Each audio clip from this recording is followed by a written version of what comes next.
Dear students, आज हम जिस विषय पर चर्चा करने जा रहे हैं वो है मिल्क या दूध। मिल्क का महत्व हमारे देश में आदिकाल से ही चला आ रहा है। हमारे यहाँ पर सामाजिक उत्सवों, त्योहारों पर दूध या दूध से बने उत्पादों का प्रयोग विभिन्न व्यंजनों में किया जाता है। दूध एक संपूर्ण भोज्य पदार्थ होता है। इसमें सभी पौष्टिक तत्व उचित मात्रा एवं अनुपात में उपस्थित रहते हैं, अतः यह शारीरिक वृद्धि और विकास के लिए अति आवश्यक होता है। दूध को संपूर्ण एवं सर्वोत्तम आहार माना गया है। जन्म के बाद शिशु 6 महीने तक माता के दूध पर ही निर्भर करता है और यही दूध उसकी वृद्धि और विकास के लिए उत्तम माना जाता है। अब हम बात करते हैं दूध के संगठन की। दूध के अंदर कितना प्रोटीन प्रेजेंट है, कितना फैट है, कितना कार्बोहाइड्रेट है। जब हम इसको देखते हैं तो गाय के दूध के अंदर करीब 3.5% तक प्रोटीन पाया जाता है, जबकि बफेलो मिल्क या भैंस के दूध में यह मात्रा थोड़ी सी ज्यादा 4.1% होती है, परंतु मदर्स मिल्क में यह मात्रा बहुत ही कम 1% पाई जाती है। इसका एक फायदा यह होता है कि शिशु के अंदर के जो ऑर्गन्स हैं या हम कहें कि तंत्र हैं या पाचन तंत्र है और उत्सर्जन तंत्र जो कि बहुत अधिक विकसित नहीं हुए हैं इस समय पर, तो उनके ऊपर भार या लोड जो कह दें वह कम पड़ता है। उनको पचाने में आसानी होती है, साथ ही साथ जो प्रोटीन नाइट्रोजन से बना होता है जिसके कारण से किडनी पे लोड पड़ता है, यूरिन फॉर्मेशन होता है, वह भी आसानी से उसके यूरिन का फॉर्मेशन हो जाता है। इसलिए मदर्स मिल्क में जो प्रोटीन की कम मात्रा पाई जाती है वह शिशु के लिए फायदेमंद होती है। अब हम बात करते हैं ये प्रोटीन किस रूप में उपस्थित होता है, किस फॉर्म में उपस्थित होता है। दूध का जो मुख्य प्रोटीन होता है वह केसीन प्रोटीन होता है और यह एक तरीके का फास्फोप्रोटीन होता है और यह एक उत्तम कोटि का प्रोटीन होता है क्योंकि इसमें सभी आवश्यक अमीनो अम्ल पाए जाते हैं। इसके अलावा इसमें लेक्ट एल्ब्यूमिन, सीरम एल्ब्यूमिन, प्रोटीएजेस, क्रिप्टॉन्स आदि भी उपस्थित होते हैं।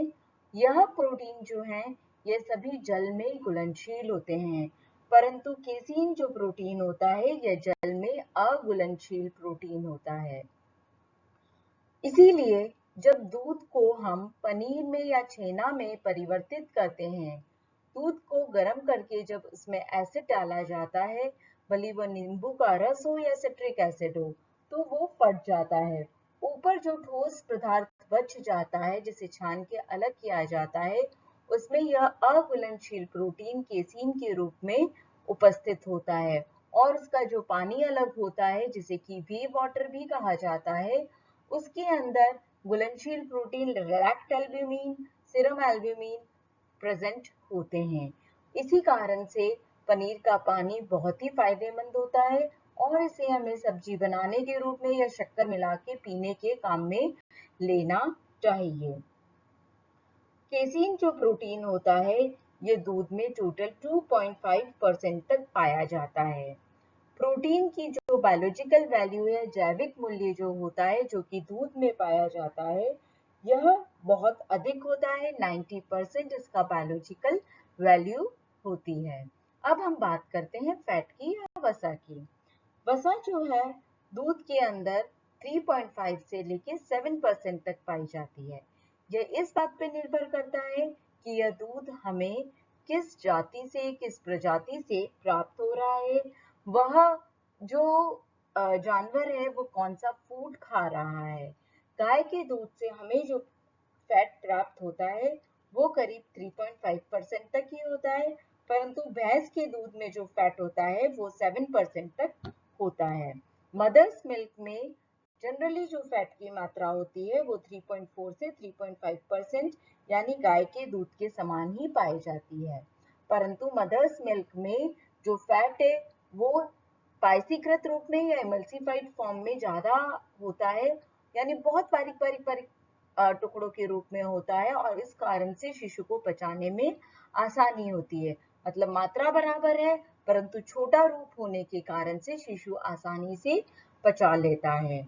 यह जो वसा होती है यह संतृप्त वसा भी पाई जाती है, दूध में असंतृप्त भी होती है। संतृप्त वसा जिसे कि हम सैचुरेटेड फैट कहते हैं, ये करीब 62% तक होती है टोटल फैट की, और असंतृप्त वसा जिसे कि हम अनसैचुरेटेड फैट कहते हैं, ये करीब 37% तक पाई जाती है दूध के अंदर। इसके अलावा 1% तक स्टीरॉल्स, फॉस्फोलिपिड्स, पामिटिक अम्ल, ब्यूटायरिक अम्ल आदि भी इसके अंदर उपस्थित होते हैं। अब हम आते हैं कार्बोहाइड्रेट या जिसे कार्बोज कहा जाता है। दूध में करीब 4 से 7% तक कार्बोहाइड्रेट पाए जाते हैं। गाय के दूध में जो कार्बोहाइड्रेट की मात्रा होती है वो करीब 4% या 4.4 तक होती है, जबकि भैंस के दूध में यह मात्रा 5% तक पाई जाती है। मदर्स मिल्क में कार्बोहाइड्रेट ज्यादा पाया जाता है और यह 7% तक होता है। इसका रीजन ये होता है कि मदर्स मिल्क में जब शुगर ज्यादा है तो यह दूध मीठा होता है और इसी कारण से इसमें शक्कर मिलाने की जरूरत नहीं होती है और शुगर लैक्टोज फॉर्म में पाई जाती है। हमने अभी तक देखा संगठन के अंदर मदर्स मिल्क में फैट की मात्रा गाय के दूध के बराबर है, प्रोटीन कम है परंतु कार्बोहाइड्रेट ज्यादा है ना। तो प्रोटीन जो कम है वो बच्चे के लिए कह सकते हैं कि हम फायदेमंद है, क्योंकि वह उसकी किडनी के ऊपर और उसके पाचन तंत्र पे भार कम डाल रहा है। परंतु जो लैक्टोज की मात्रा ज्यादा है वह भी शिशु के लिए फायदेमंद है, क्योंकि ये सिंपल शुगर फॉर्म में जल्दी से उसको ऊर्जा देने का कार्य करती है, जल्दी से उसका पाचन भी हो जाता है, इसलिए शिशु को कोई दिक्कत भी नहीं होती और साथ में थोड़ा सा मीठा स्वाद भी अधिक होता है। होती है यह लैक्टोज डाइसैकराइड होती है, यानी कि दो जिसके अंदर अणु उपस्थित है। डाई का मतलब होता है दो, यानी दो अणु उपस्थित है, यानी दो अणुओं से मिलकर लैक्टोज बनी होती है। उसमें से एक अणु होता है ग्लूकोज का। आप सभी ने ग्लूकोज पाउडर बाजार में जो मिलता है उसके बारे में सुना है, वही एक अणु ग्लूकोज का इसके अंदर उपस्थित होता है। दूसरा है गैलेक्टोज, यह भी एक अणु है जो कि सिंपल शुगर रहता है, यानी ग्लूकोज का एक अणु और गैलेक्टोज का एक अणु मिलके बनाता है लैक्टोज, और लैक्टोज शुगर दूध के अंदर उपस्थित होती है जो कि दूध को हल्का सा मीठा टेस्ट देने का कार्य करती है। अब हम बात करते हैं खनिज लवण की।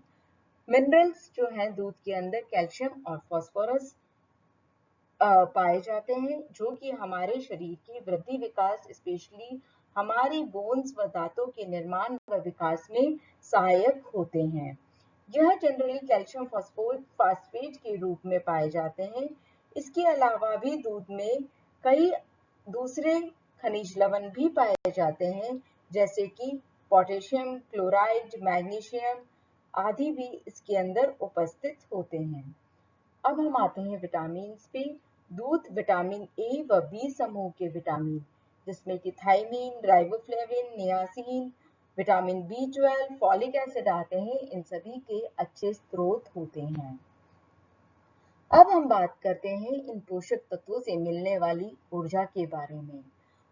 गाय के दूध से हमें 67 किलो कैलोरी ऊर्जा मिलती है और इतनी ही ऊर्जा मदर्स मिल्क के द्वारा भी मिलती है, क्योंकि गाय के दूध में प्रोटीन अधिक है परंतु कार्बोहाइड्रेट कम है। मदर्स मिल्क में प्रोटीन कम है परंतु कार्बोहाइड्रेट जो है वो ज्यादा है।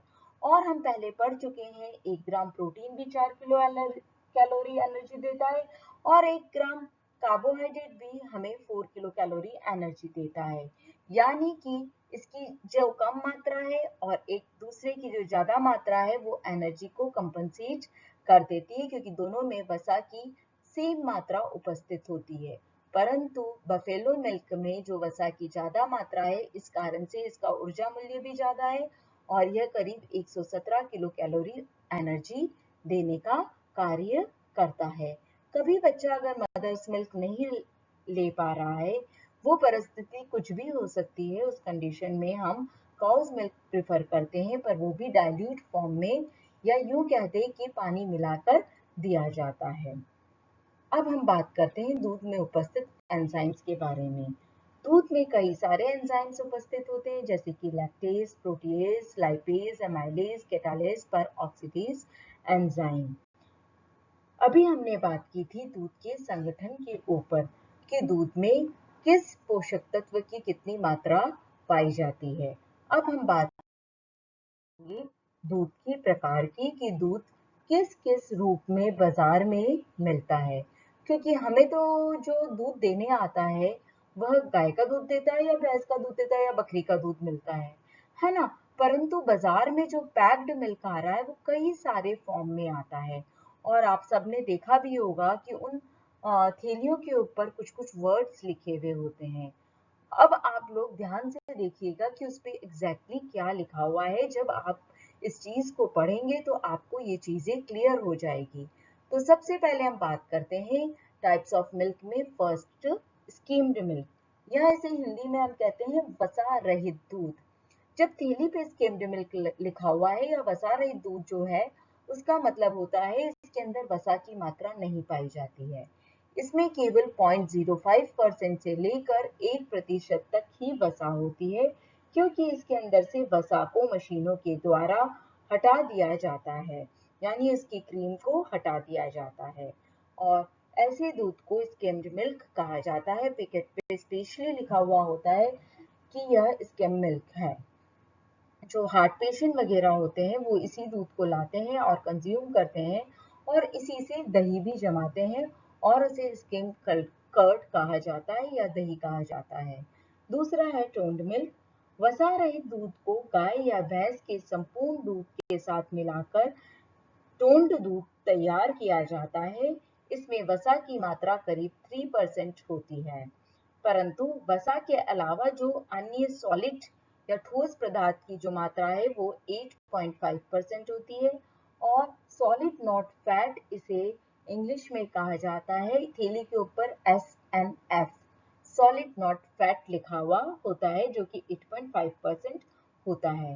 अब हम आते हैं नेक्स्ट डबल टोन्ड मिल्क पे।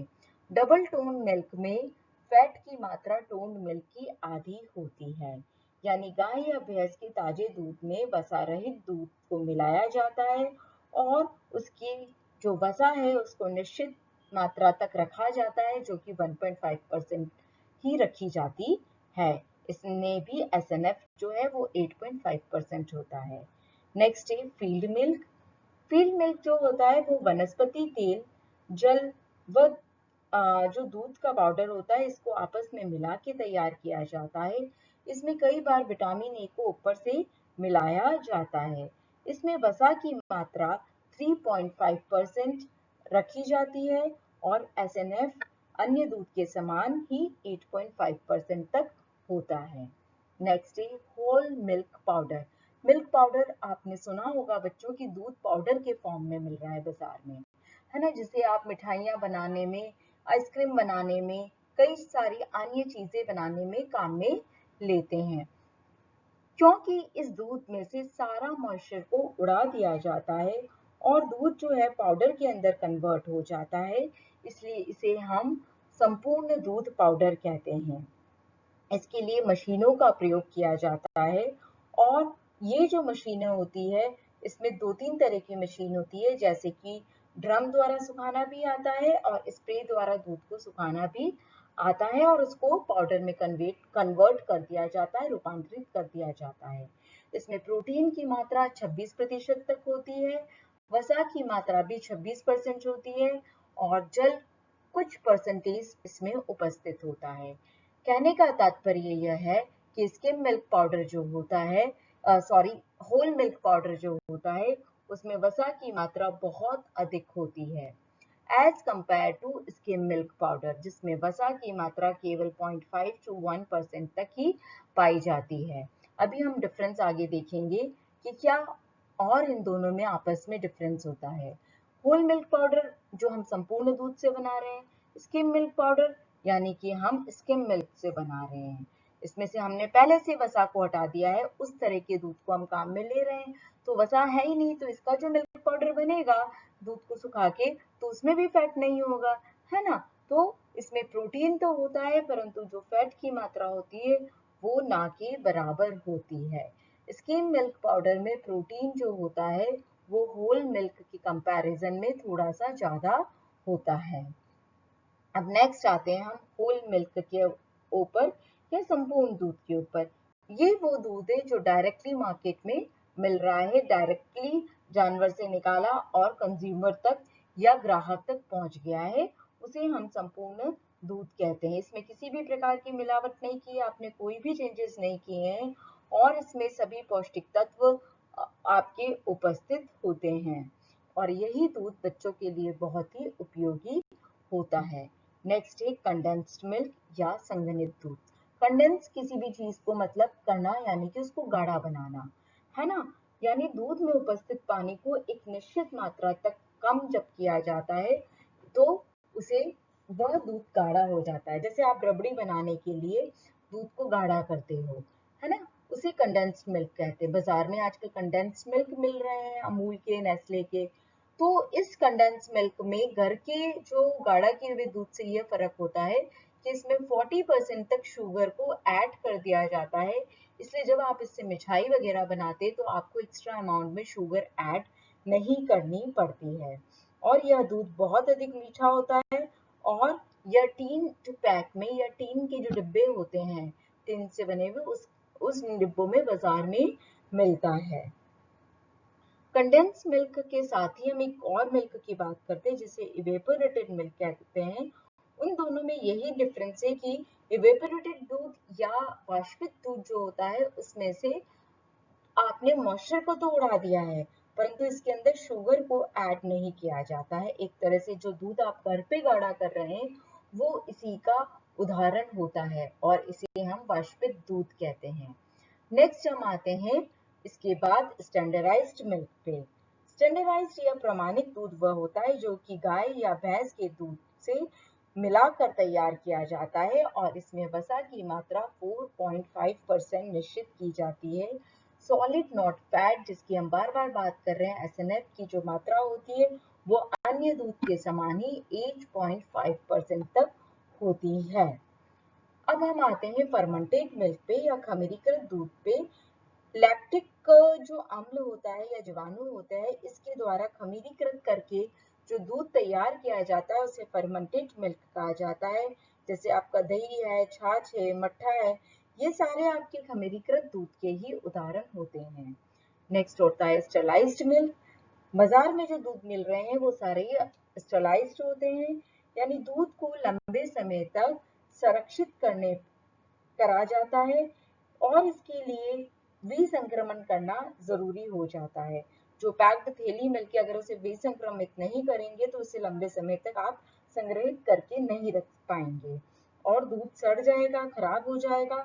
इसलिए उसका विसंक्रमण करना या स्टरलाइजेशन करना बहुत ही जरूरी हो जाता है। और विसंक्रमित दूध जो होता है इसका जो थोड़ा पौष्टिक मूल्य होता है वो अन्य दूध से थोड़ा सा कम हो जाता है, क्योंकि जब इसको स्टरलाइज करते हैं तो इसके अंदर उपस्थित विटामिन की मात्रा थोड़ी परसेंटेज में नष्ट हो जाती है। नेक्स्ट आते हैं माल्टेड मिल्क पे या माल्टेड मिल्क पाउडर जो बाजार में मिलता है। ये संपूर्ण दूध से तैयार किया जाता है, इसमें प्रोटीन और फैट की मात्रा ज्यादा होती है और यह दूध जो होता है या यह मिल्क पाउडर जो होता है यह मिर्गी के रोगियों के लिए काम में लिया जाता है। अभी हमने बात की टाइप्स ऑफ मिल्क की। सबसे पहले हमने देखा था संगठन, दूध के अंदर कितना प्रोटीन है, कितना फैट है, कितना कार्बोहाइड्रेट है, कितना विटामिन है, कितना खनिज लवण है। फिर हमने देखा मार्केट में दूध किस किस प्रकार से मिल रहा है, किस रूप में मिल रहा है हमें बाजार में दूध।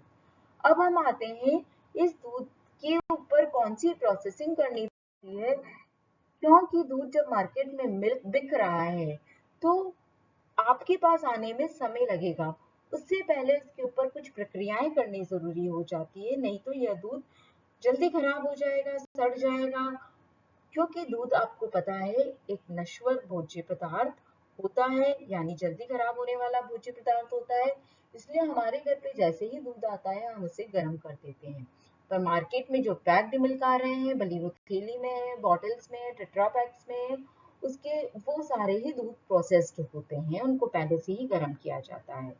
सबसे पहले प्रोसेसिंग में आता है क्लैरिफिकेशन, यानी दूध को छानना या साफ करना। इसके लिए बड़ी बड़ी मशीनों को यूज किया जाता है, जैसे कि दूध के जो धूल कण है या कोई रेशा है या कोई गंदगी है या जीवाणु कीटाणु है या कह दें कि कोई चारे का टुकड़ा या कुछ आ गया है, तो उससे उसको अलग कर दिया जाता है। इसके लिए सेंट्रीफ्यूगल क्लैरिफायर का यूज किया जाता है और वह इतनी धीरे गति से चलता है ये सेंट्रीफ्यूगल क्लैरिफायर कि वो उसकी दूध की जो क्रीम है उसको अलग नहीं करता है, केवल उसकी गंदगी के साथ कुछ जीवाणुओं को अलग कर देता है, परंतु सभी प्रकार के जीवाणु कीटाणु अलग नहीं हो पाते हैं। नेक्स्ट प्रोसेसिंग में आता है पाश्चराइजेशन। पाश्चराइजेशन या पाश्चुरीकरण जो होता है ये दूध को लंबे समय तक संरक्षित या परिरक्षित रखने के लिए किया जाता है। इसमें दूध को एकदम से तेज टेम्परेचर पे एक फिक्स टाइम के लिए गर्म किया जाता है और फिर इसको एकदम से ठंडा कर दिया जाता है। इसके लिए 3 तरीके हैं। इसमें फर्स्ट है HTST, यानी हाई टेम्परेचर शॉर्ट टाइम, यानी अधिक तापमान पे कम समय के लिए इसको गर्म करना। ठीक है, तो इसके अंदर दूध को 71.7 डिग्री सेंटीग्रेड पे केवल 15 सेकंड के लिए गर्म किया जाता है और एकदम से ठंडा कर दिया जाता है। LT विधि जो होती है इसके अंदर लो टेम्परेचर लॉन्ग टाइम आता है, यानी कम तापमान अधिक समय के लिए। तो इसका जो टेम्परेचर होता है वो 61.7 डिग्री सेंटीग्रेड होता है, जो कि 30 मिनट तक गर्म किया जाता है। लास्ट होता है आपका UHTT, यानी ultra high temperature treatment, ultra उच्च तापमान उपचार विधि जिसे कहा जाता है। इसमें टेम्परेचर बहुत ज्यादा 93 डिग्री सेंटीग्रेड होता है और इसका जो टाइम है केवल 3 to 4 सेकेंड्स होता है।